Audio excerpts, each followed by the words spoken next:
এর মধ্যে প্রায় সকলেই জানেন, এটি আমাদের বর্তমান সরকারের নির্বাচনী ম্যানিফেস্টোতে ছিল যে আমরা 5 বছরে নতুন করে 25 কোটি গাছ রোপণের কর্মসূচি নিয়েছি। ইচ্ছে মতন যদি আমরা গাছ রোপণ করি তাহলে কিন্তু এই লক্ষ্যটা সফল হবে না। আমি ব্যক্তিগতভাবে যেটা বিশ্বাস করি যে কোন পরিবেশে, কোন মাটিতে, কি ধরনের আবহাওয়ায় কোন প্রজাতির গাছ রোপণ করা প্রয়োজন এটি সম্পর্কেও কম বেশি আমাদের একটি ধারণা থাকতে হবে এবং সেই বিষয়টিকে প্রাধান্য দিয়েই গাছগুলোকে আমাদের রোপণ করতে হবে।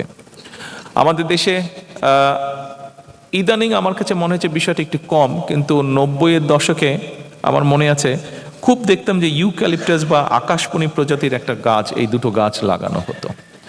এটা সম্পর্কে অনেক ক্যাম্পেনিং হয়েছে এবং আমরা একসময় জানতে পেরেছি এই গাছটা হয়তো তাড়াতাড়ি বেড়ে উঠে হয়তো কিছুটা টিম্বার ভ্যালু আছে, কিন্তু পরিবেশের জন্য এটা খুবই ক্ষতিকারক এই গাছ দুটো। কাজেই আমাদেরকে এই বিষয়গুলো মাথায় রাখতে হবে যে আমাদের পরিবেশের জন্য যে গাছগুলো ক্ষতিকারক সেই গাছগুলোকে অবশ্যই বোধহয় পরিহার করা উচিত, সেই গাছগুলোকে আমাদের এনকারেজ করা উচিত না রোপণের জন্য।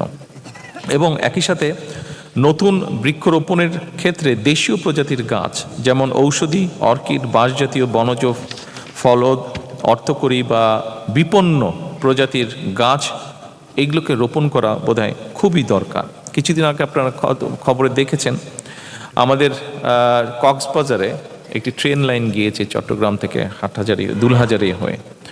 ওই দুলহাজারিয়াতে প্রায় কয়েক লক্ষ গাছ কেটে ফেলা হয়েছে এই ট্রেন লাইনটা নিতে গিয়ে। আমরা চেষ্টা করছি এগুলোকে রিপ্লেস করতে, যদিও সরকারি হিসাব নিকাশে বলা হয়েছে গাছগুলো সেখানে 7 লক্ষ গাছ রোপণ করা হয়েছে। টু বি অনেস্ট, আমি সংশ্লিষ্ট যারা গাছ লাগিয়েছে তাদের কাছে আমি রিপোর্টটা নিয়েছিলাম কয়েকদিন আগে, সপ্তাহ 2-3 আগে, যে আপনার রিপোর্টটা দেন তো দেখি কোথায় কোথায় 7 লক্ষ গাছ আপনারা রোপণ করেছেন। পরে আমি আমার মতন করে ভেরিফাই করেছি, চেক করেছি এবং দেখেছি যে অ্যাকচুয়ালি 7 লক্ষ গাছ নেই, হার্ডলি ওখানে 2 লক্ষর মতন গাছ হবে, তো যেটি খুব দুঃখজনক, ভেরি আনফর্চুনেট। তো আমার মনে হয় এই বিষয়গুলোর প্রতি বোধহয় আমাদের নজর দেওয়া প্রয়োজন, একটু সিরিয়াস হওয়া প্রয়োজন। তবে বৃক্ষরোপণ বা কিংবা বনায়ন এটাই বোধহয় শেষ কথা হওয়া উচিত হবে না। এই বনায়ন পশু পাখি, বিভিন্ন প্রাণী, কীট পতঙ্গের জন্য নিরাপদ বাসস্থান কিংবা প্রয়োজনীয় আহারের যোগান দিতে পারে কিনা এটিও কিন্তু আমাদের চিন্তার মধ্যে থাকা প্রয়োজন। কারণ আমরা অনেক গাছ, অনেক কিছু কেটে ফেলার কারণে যেটি হচ্ছে সমস্যা, অনেক পোকামাকড়, অনেক কিছু কিন্তু বিলুপ্ত হয়ে যাচ্ছে, যেটাও পরিবেশের জন্য ক্ষতিকারক। গাছপালা,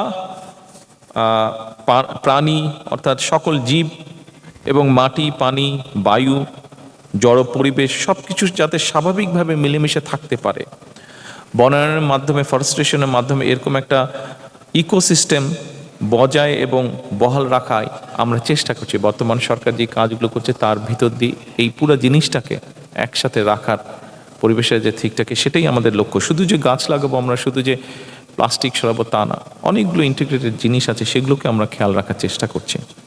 আজকের এই পরিবেশ এবং বৃক্ষ মেলায় উপস্থিত সুধীজন এবং যারা অনলাইনে আমার এই বক্তব্য শুনছেন কিংবা হয়তো পরবর্তীতে শুনবেন, আপনাদের প্রতি আমি আরেকটি বিষয়ে দৃষ্টি আকর্ষণ করতে চাইছি।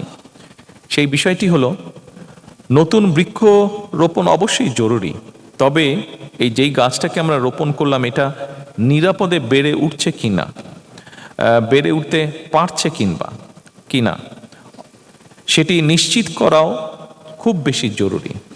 আর যুগ যুগ ধরে যে স্থানীয় ইকোসিস্টেমের অংশ হয়ে যাওয়া যে গাছগুলো আছে, একটু আগে যেটা বলেছি যে মাদার ট্রি বলতে যেগুলোকে বুঝি আমরা, সেগুলো যাতে রক্ষা পায়, সেগুলো যাতে কেটে না ফেলা হয়, এই বিষয়টি অত্যন্ত জরুরি। কিন্তু এই বিষয়ে বোধহয় আমাদের একটু সচেতন হওয়া প্রয়োজন। আমি আশা করব আজকে এখানে বন বিভাগের বড় কর্মকর্তারা আছেন, তারা সেই বিষয়টি চেষ্টা করবেন নিশ্চিত করতে। সরকার পরিবেশ রক্ষার স্বার্থে বন উজাড়, পাহাড় কাটা, ম্যানগ্রোভ ধ্বংস এবং বন্যপ্রাণী নিধনের বিরুদ্ধেও আমরা চেষ্টা করছি যতটা ম্যাক্সিমাম পসিবল কঠোর অবস্থান নেওয়া যায়। এর ভিতরে আমরা বেশ কিছু কাজ করার চেষ্টা করেছি, কিন্তু বহুদিনের একটা ব্যাপার, এই মাইন্ডসেট চেঞ্জ করা খুবই কষ্টকর, খুবই দুঃসাধ্য ব্যাপার হয়ে দাঁড়াচ্ছে, ডিফিকাল্ট ব্যাপার হয়ে দাঁড়াচ্ছে। এই জিনিসটা আসলে মানুষকে বোঝাতে হবে। সেজন্য প্রথমেই আমি বলেছিলাম যে পুরো বিষয়টা যদি আমাদেরকে অ্যাড্রেস করতে হয়, আমাদের প্রত্যেকটা মানুষকে একটু একটু করে হলেও অবদান রাখতে হবে, যার পক্ষে যতটুকু সম্ভব, যেই পরিবেশে সম্ভব। এই পশু পাখিগুলোকে আমাদের রক্ষা করতে হবে, কীট পতঙ্গগুলোকে রক্ষা করা প্রয়োজন। আমরা কোনো একটি পোকা দেখলে আমরা ঠাস করে পোকাটাকে মেরে দেই। মাকড়সা দেখলে মাকড়সা হয়তো ওইখানে আছে, এখান থেকে উঠে গিয়ে আমরা ওটাকে মেরে দিই। আপনার দরকার কি? মাকড়সাটা তো আপনাকে কামড়াচ্ছে না, কিছু করছে না, দরকার কি ওটাকে মারার? তো এই জিনিসগুলো আমাদের মনে হয় বাচ্চাদেরকেও শেখানো উচিত, সবাইকে শেখানো উচিত আমাদের। একটা পাখি দেখলে, কিছু দেখলে আমরা দৌড় দিয়ে ঢিলা দিই। আরে ভাই, পাখিটা আপনাকে কি বিরক্ত করছে? ওর মতন করে কিচিরমিচির করে ডাক দিচ্ছে, দরকার কি ওকে ঢিলানোর? উপস্থিত পরিবেশবিদ, বনবিদ এবং সুধীবৃন্দ, মানব সমাজ নিজেদের স্বার্থেই মাটি, নদী, বন, জীব বৈচিত্র্য এবং প্রাকৃতিক সম্পদকে আমাদের গুরুত্ব দিতে হবে। আমরা যদি আমাদের নদীগুলোকে বাঁচাতে না পারি, একটা বিভৎস অবস্থা, একটা ভয়াবহ অবস্থা। আপনারা যে কোনো নদীর, আমরা নদীমাতৃক বাংলাদেশ বলতাম, বিভিন্ন নদীকে আমরা দেখতাম। আপনারা নদীগুলোর পাশে যান, খাল বিলের পাশে যান, মনে হচ্ছে যে এই নদীগুলো খাল বিলের মধ্যে দিয়ে এগুলা পানি যাবার জন্য নয়, এগুলা মানুষের পরিত্যক্ত যে বর্জ্য বা মানুষের ব্যবহার্য যে বর্জ্য, সেগুলোকে নিয়ে যাওয়ার জন্য মনে হচ্ছে এই রাস্তাগুলো বা নদী খাল বিলগুলো তৈরি করা হয়েছে। আমরা যদি আমাদের নদীগুলোকে বাঁচাতে না পারি, তাহলে অবশ্যই কিন্তু কৃষি, খাদ্য নিরাপত্তা এবং পানির নিরাপত্তার কোনোটাই নিশ্চিত করা সম্ভব হবে না, কোনোটাই নিশ্চিত করা সম্ভব হবে না। এ কারণেই ইকোসিস্টেম রক্ষা করাটা অত্যন্ত জরুরি। উন্নয়ন ও পরিবেশকে একে অপরের প্রতিদ্বন্দ্বী হিসেবে না দেখে, বরং প্রকৃতির সঙ্গে সম্প্রীতি বজায় রেখে উন্নয়ন এবং সমৃদ্ধি গড়ে উঠুক, এটি বর্তমান সরকারের প্রত্যাশা, বর্তমান সরকারের পরিকল্পনা, ইচ্ছা, যেভাবেই আমরা বলি কেন। ছাদ বাগান, নগর ফরেস্ট্রেশন, নগর বনায়ন, GIS ভিত্তিক বৃক্ষরোপণ, নদী তীর এবং খালের দুপাশে সবুজায়ন এবং ইকো ট্যুরিজমকে সরকার অর্থনীতির নতুন ক্ষেত্র হিসেবে আমরা বিকশিত করতে চাই। এগুলো থেকেও কিন্তু অনেক মানুষের অনেক আর্নিং হতে পারে, একটা বিজনেস গ্রো করতে পারে, সেটিও আমাদের একটি লক্ষ্য। সম্মানিত সকল উপস্থিতিবৃন্দ, জলবায়ু পরিবর্তনের যে অভিঘাত, এটা বোধহয় এখন আর ভবিষ্যতের কোনো আশঙ্কার বিষয় না। জলবায়ু আমরা দেখছি, বৃষ্টি হচ্ছে না, আবার হঠাৎ করে বৃষ্টি হচ্ছে সব দিক দিয়ে। আগে যেরকম সুন্দর বর্ষাকালে সুন্দর বৃষ্টি হতো, আজকে কালকে এভরিডে কম বেশি বৃষ্টি হতো, সেভাবে হতো না। কিন্তু এখন দেখছি বৃষ্টি হচ্ছে না, শুকনা, অসম্ভব গরম, আবার হঠাৎ করে। তো এই যে জলবায়ুর উপরে যে প্রভাব, এটা বোধহয় এখন আর আশঙ্কার কিছু না, এটা আমরা ফেস করছি এখন রীতিমতন। ঘূর্ণিঝড়, বন্যা, খরা, তাপপ্রবাহ কিংবা দাবদাহ, নদী ভাঙন, লবণাক্ততা আমাদের কৃষি, স্বাস্থ্য, অর্থনীতি, সর্বোপরি জনজীবনকে প্রতিদিন চ্যালেঞ্জের মুখে আমাদেরকে ফেলে দিচ্ছে। এই বাস্তবতায় বর্তমান সরকার পরিবেশকে কোনো আলাদা খাত হিসাবে নয়, বরং জাতীয় উন্নয়নের অন্যতম ভিত্তি হিসাবে বিবেচনা করছি আমরা। বর্তমান সরকারের লক্ষ্য একটা সবুজ, পরিচ্ছন্ন, জলবায়ু সহনশীল, টেকসই বাংলাদেশ প্রতিষ্ঠা করা।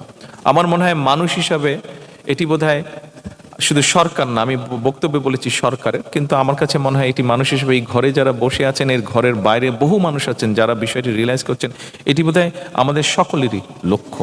কারণ যারা এই বিষয়ে কাজ করছেন, আমরা বুঝতে পারছি যে আমরা যদি এখনই বিষয়টিকে অ্যাড্রেস না করি সঠিকভাবে, তাহলে কি ভয়াবহ একটা পরিস্থিতিকে আমরা এগিয়ে যাচ্ছি।